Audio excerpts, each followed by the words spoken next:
dengan Teacher Mira Carmila atau Teacher Mira ya, dalam mata pelajaran Administrasi Pajak di kelas 11.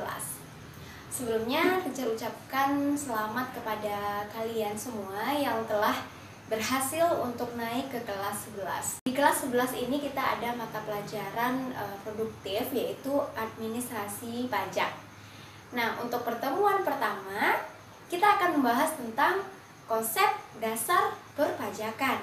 Namun, sebelumnya kita simak video berikut ini dulu ya.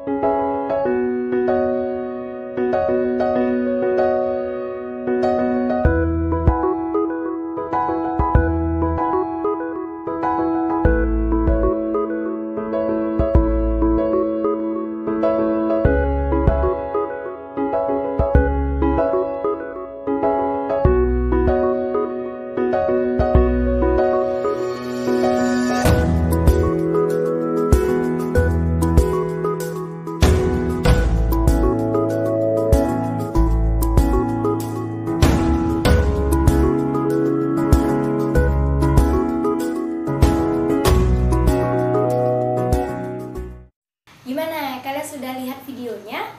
Nah, dari video tersebut terdapat suatu permasalahan, yakni anak-anak tersebut belum mengetahui apa itu pajak, kemudian kenapa sih harus bayar pajak. Jadi, dalam video ini Teacher akan menjelaskan definisi pajak, kemudian pungutan selain pajak, dan juga fungsi dari pajak itu sendiri. Sehingga nanti permasalahan yang ada dalam video di awal tadi dapat kita selesaikan dengan baik. Oke, kita mulai dengan materi yang pertama, definisi pajak. Kita merujuk kepada Undang-Undang Nomor 16 Tahun 2009 yang mengatakan bahwa pajak adalah kontribusi wajib kepada negara yang terutang oleh orang pribadi ataupun oleh badan yang bersifat memaksa berdasarkan undang-undang dengan tidak mendapatkan imbalan secara langsung dan digunakan untuk keperluan negara sebesar-besarnya kemakmuran rakyat. Berdasarkan undang-undang tersebut, ini kita bisa lihat ada beberapa unsur dalam pengertian pajak itu. Ada yang pertama, pajak itu merupakan kontribusi wajib. Yang kedua, pajak itu dibayar oleh orang pribadi ataupun badan. Yang ketiga, pajak itu bersifat memaksa berdasarkan undang-undang. Dan yang keempat, pajak itu tidak mendapatkan imbalan secara langsung. Dan yang kelima, pajak itu dipergunakan untuk keperluan atau membiayai keperluan negara. Itu untuk pengertian atau definisi pajak. Nah, yang kedua, kita akan membahas tentang pungutan selain pajak. Jadi tidak semua pungutan itu dinamakan pajak. Ada pungutan tapi itu tidak tergolong ke dalam pajak. Nah, apa-apa saja? Ada bea materai, ada bea masuk dan bea keluar, kemudian ada cukai, dan juga ada retribusi. Nah, pungutan-pungutan ini merupakan bukan pajak ya. Nah, apa bedanya dari masing-masing pungutan tersebut? Kita mulai dari yang pertama, bea materai. Teacher rasa kalian sudah pernah mendengar ataupun melihat dan menggunakan materai. Misalnya dalam menandatangani surat pernyataan. Nah, itu kan biasanya ada materai. Ketika suatu dokumen diiringi dengan materai, maka itu sudah tergolong ke dalam bea materai. Kemudian yang kedua, pungutannya tadi Teacher bilang ada bea masuk dan bea keluar. Nah, apalagi itu? Bea masuk dan bea keluar ini adalah pungutan untuk barang-barang yang masuk ataupun barang-barang yang keluar dari daerah pabean. Kita tahu bahwasannya suatu negara itu melakukan kerjasama di dalam perdagangan, ya, kerjasama internasional atau perdagangan internasional, sehingga adanya kegiatan ekspor dan impor. Ketika suatu negara melakukan kegiatan tersebut, ya, ketika mengekspor tentu barang kita itu barang keluar, ya, jadi itu dikenakan bea keluar. Ketika kita mengimpor, berarti barangnya masuk ke negara kita, sehingga kita dikenakan bea masuk. Jadi itu bea masuk dan bea keluar. Yang ketiga yaitu cukai. Nah, cukai mungkin juga sudah kalian pahami juga atau sudah pernah didengar. Cukai itu pungutan terhadap barang-barang tertentu yang diatur dalam undang-undang. Contoh yang sederhana itu barang yang dikenakan cukai adalah rokok ataupun tembakau. Selanjutnya yaitu retribusi. Nah, retribusi ini adalah pungutan yang diberikan atas penggunaan jasa ataupun fasilitas yang disediakan oleh pemerintah. Jadi di sini ketika masyarakat menggunakan jasa yang disediakan oleh pemerintah, itu dia akan dikenakan retribusi. Yang mana fasilitas yang diberikan oleh pemerintah ini dapat kita rasakan secara langsung manfaatnya, sehingga berbeda ya dengan pajak. Kalau pajak tadi tidak bisa kita rasakan langsung imbalannya, tapi kalau retribusi imbalan atas jasa yang kita gunakan itu dapat kita rasakan manfaatnya. Nah, apa sih contoh retribusi? Retribusi itu contohnya retribusi pelayanan pasar. Nah, kita perhatikan ketika di pasar itu para pedagang itu kan menggunakan kios ataupun los-los ya di dalam pasar. Nah, nanti kan fasilitas tersebut itu kan diberikan oleh pemerintah, sehingga pedagang ataupun masyarakat yang menggunakan fasilitas tersebut akan berkewajiban untuk membayar iuran kepada pemerintah. Nah, ini yang disebut dengan retribusi. Nah, kemudian juga banyak lagi contohnya retribusi itu ya, ada retribusi parkir juga. Selain retribusi pasar tadi, retribusi parkir, retribusi pariwisata gitu juga ada. Nah, itu adalah pungutan-pungutan selain pajak.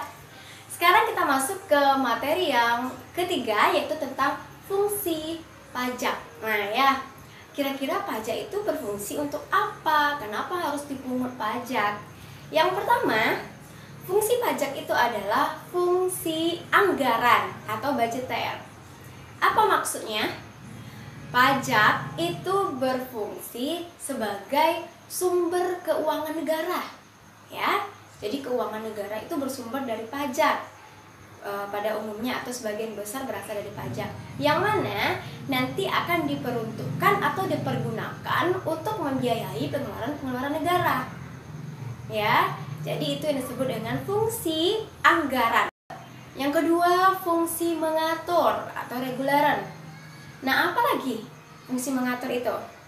Artinya pajak itu berfungsi untuk mengatur kegiatan-kegiatan, baik itu di bidang ekonomi, politik, sosial, budaya, pertahanan, dan keamanan. Jadi semua bidang kegiatan diatur oleh pajak, bisa diatur oleh pajak. Contohnya apa? Kenapa sih pajak itu bisa mengatur?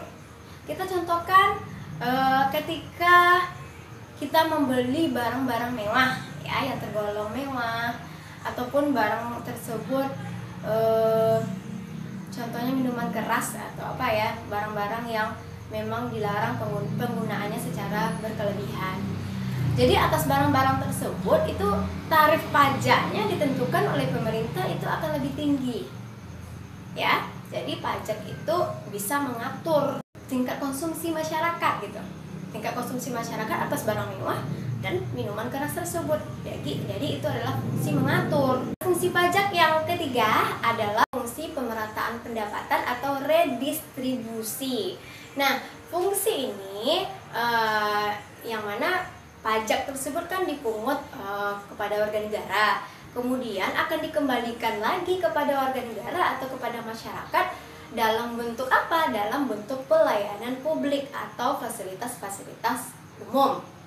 Contohnya, uang pajak itu nanti akan digunakan dalam pembangunan sekolah atau pembangunan rumah sakit, pembangunan tempat ibadah, dan tempat-tempat umum lainnya. Jadi memang kita mengeluarkan uang atau pajak kepada negara, namun nanti juga akan kembali kepada masyarakat gitu, walaupun tidak secara langsung kita terima.